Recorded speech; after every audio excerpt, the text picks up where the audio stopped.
গল্পটা সুন্দর হয়েছে, একটা ফ্যামিলি নিয়ে গল্প, সুন্দর একটা গল্প। আর সব থেকে বড় কথা মিশা ভাই, সে কিন্তু খুব খারাপ। আপনি তো বহুত খারাপ জাউরা আছে, আসলে জাউরা। ওনার যে ডায়লগগুলো ছিল বাংলা সিনেমা যারা ফ্যান ফলোয়ার তারা কিন্তু মিশার উপর একবার বিরক্ত, কি লেগা? কারণ এক মিশাতে তারা আসক্ত হয়, একদম বিরক্ত, তাই ওরা ভিলেনের চেঞ্জ করতে চায়। কিন্তু মিশা ভাইয়ের ক্যারিয়ারে এখন পর্যন্ত বেস্ট অভিনয় হচ্ছে রিভেঞ্জ সিনেমা।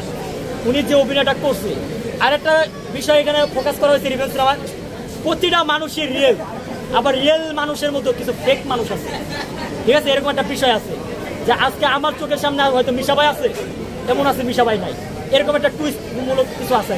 আচ্ছা, যদি বলি যে আপনি যেহেতু দেখেছেন, খুবই আপনার কাছে পজিটিভটা আপনি বললেন, এখন এই সিনেমাটা কেন নামিয়ে দিয়েছে, এবং দ্বিতীয় কথা হচ্ছে যে ওনার সিনেমার প্রচারণা নায়ক নায়িকা যাদেরকে নিয়েছিল তারা কেউ ছিল না, আপনি কি দেখেছেন এরকম কোনো বিষয়?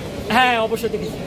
সেটাও প্রথমে আমি বলতে চাই যে আপনার রিভেঞ্জ সিনেমা সিনেপ্লেক্স থেকে নামা দেওয়া হয়েছে, এটার কারণটা হচ্ছে মূলত ইকবাল ভাই আসছিল, আমিও আসলাম সিনেমাটা দেখার জন্য। যখন আমি রিভেঞ্জ সিনেমাটা দেখি, তারপরে ওখানে আমি তো কি বাবা, এখানে লেখা আছে কামিং সুন। আর ভাই সিনেমা দেখে বেরোইছি, হলের পোস্টার লগে ছবি তুলে আর ছাড়ো, পাবলিক তো আমার গাইলেই। আমি যদি লেখি যে দেখা শেষ রিভেঞ্জ, আমার পিড়াইবো, আল্লাহ আল্লাহ পাকপারি করো, লেখা আছে কামিং সুন, 2 নাম্বারই শুরু করেছো, পাবলিক তো মার খাবো। ছাড়ার আগে যাই হোক আমি ভাবলাম, পরে এই বিষয়টা যাই হোক এটা ইকবাল ভাই কিনে কিনে জানছে, জানি হেওয়াইছে। মানে সিনেপ্লেক্সে সিনেমা চলাকালীন এটা this is the first time আমি দেখলাম যে সিনেপ্লেক্সের মতো একটা জায়গা, মনোরম পরিবেশে, যেখানে ফ্যামিলি নিয়ে দেখে সিনেমা, বুবলির ফ্যান ফলোয়ার আসে, রোশনের ফ্যান ফলোয়ার আসে, এবং মাল্টি কাস্টের সিনেমাগুলো সেগুলো দেখার লাগে দূর দূরান্ত থেকে সিনেপ্লেক্স আহে। বাইরের সিঙ্গেল স্ক্রিনে 100-200, সর্বোচ্চ 300, এখানে 400-500 টাকা টিকিট কেটে কেন? শান্তিতে রিল্যাক্সে বসে সিনেমাটা দেখবি। সেই রিয়াকশন সিনেমার মতো রিভেঞ্জ সিনেমা, সেই সিনেমাটা হলে থেকে নামায়া দিচ্ছে, মানে যে আপনার কি জানি লেখা আছে কামিং সুন, এটা দেখে যে কারণে খারাপ হবে। এটা পলিটিক্স, নোংরা পলিটিক্স। মালিক নামিয়েছে না ইকবাল ভাই নিজে নামিয়েছে, এটা আমি সঠিক বলতে পারবো, কারণ আমি যেটা জানি না আমি ওটা বলতে পারবো না। ইকবাল ভাই যদি নিজে নামা থাকে আমি তাকে স্যালুট জানাই, তার সাথে যেটা করা হয়েছে সে এটা উত্তরটা দিয়েছে, এটা আমি প্রতিবাদ জানাই। আর যদি হল মালিক নামা থাকে তাহলে এটা উচিত ইকবাল ভাই এটা প্রতিবাদ করা, আমরা তার সাথে আছি। আপনারা তো আসেনি জার্নালিস্ট, সংবাদ রিভেঞ্জ দেখে নেগেটিভ রিভিউ দিচ্ছে যে এটা কোনো ধরনের স্টোরি না, কোনো গল্প না, আপনি কি? যারা এই কথাটা বলছে আসলে তারা সিনেমা দেখার জন্য আসে নাই, তাদের কাজই ছিল এটাকে নেগেটিভ প্রচারণা করা।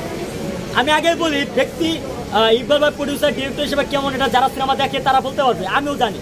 কিন্তু ব্যক্তিগত ইকবাল ভাই কিন্তু আমার থেকে একটু ভালো জানেন, আমি ওনাকে অনেক কাছাকাছি দেখছি, জানি শুনি। সো ওই জায়গা থেকে আমি বলবো ইকবাল ভাই একজন গুড পারসন, ভালো একজন লোক, ঠিক আছে? তো উনারে না অনেকে উল্টা উল্টা কথা কয়, টাকলা মাকলা পাগলা ছাগলা, আর অনেকে অনেকভাবে কথা কয়, এটা তাদের ব্যক্তিগত ব্যাপার, বাট এগুলো ঠিক না। একটা মানুষ মেয়ে এত বড় একজন সিনিয়র একজন ব্যক্তি, তিনি ফিল্ম ইন্ডাস্ট্রির জন্য কি করছে, আজকে 500 সিনেমার কথা কি শাকিব খানের মুখে মুখে নাই? সবার মুখে মুখে তো আছে। 500 যে কতটা সুপার টুপার হিরো জনপ্রিয়তা পাইছিল দেখছিলেন। তারপর বীর সিনেমা, কাজী হাসান লগে শাকিব খানের যে অভিনয়টা করছে দূর দূরান্ত, এই বীর সিনেমাতে এই প্রডিউসার ছিল। তারপরে যে প্রথম সিনেমা যে ইকবাল ভাই প্রডিউসার ছিল, ভালোবাসলে ঘর বাঁধা যায় না, এটার ডিরেক্টর সে ছিল, প্রডিউসার সে ছিল। গত ঈদেও একটা সিনেমা ওনার ছিল ডেড বডি, সেটাও কিন্তু এরকম ভাবে, এইটা একটা কাহিনী আছে আমি বলি। যদি আপনি তো দেখেছিলেন ওই সময় প্রচারণা আপনাকে আমরা পেয়েছিলাম, রাইট রাইট। তো ওনার সিনেমাগুলো এরকম হচ্ছে কিনা আপনার কি মতামত? বা কি মনে করে কথা বলছে সেটা তো আমি জানি না, তবে আমি তাদের উদ্দেশ্যে একটা কথা বলতে চাই। বর্তমানে বাংলাদেশের ফিল্ম ইন্ডাস্ট্রি গ্ল্যামার কুইন যদি থাকে একজনই, সেটা হচ্ছে ইজ বুবলি। তো বুবলি ছাড়া কোনো বিকল্প নাই, ঠিক আছে? One of the best actress. যারা কইছে যে এরকম একটা সিনেমা বুবলি অভিনয় করা উচিত না, তাদেরকে আমি বলতে চাই, আপনারা কি খবরের নিউজ দেখেন না?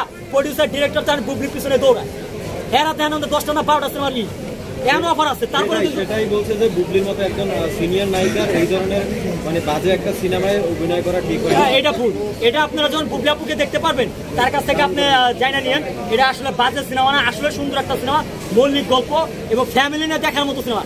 আর আমি একটা কথা বলে নেই, এমন কোনো বাপের পাড়া নাই বা বুকের পাড়া নাই যে সন্তান এই সিনেমা দেখে কান্না করবো না। আমি চ্যালেঞ্জ দিয়ে দিলাম, ওপেন চ্যালেঞ্জ। রিভেঞ্জের কথা বলছেন? হ্যাঁ, রিভেঞ্জের কথা, চোখের পানি আসবে। রিভেঞ্জের নাম বলেন। রিভেঞ্জ এটা এমন একটা সিনেমা যে এই সিনেমাটা দেখবে তার চোখের পানি আটকে ধরে রাখতে পারবে না। আমি যেহেতু 4বার দেখছি, 4বারে আমি ইমোশনে হয়ে গেছে, আমার মাথা নষ্ট হয়েছে।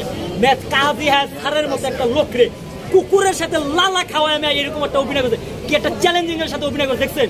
কাজী হাসান এত বছর বয়সায়ও তিনি যে তার অভিনয় সত্তাটারে ধরে রাখছে, এটা তো অনেক ব্যাপার স্যাপার। আর আমি ঠিকঠাক মতো হাঁটতে পারি, এদিকে এফডিসিতে দেখলাম লাঠি নিয়ে হাঁটতেছে গাড়িটার নামে, আমি সালাম দিলাম, কুত্তা সালামের উত্তর দিচ্ছে।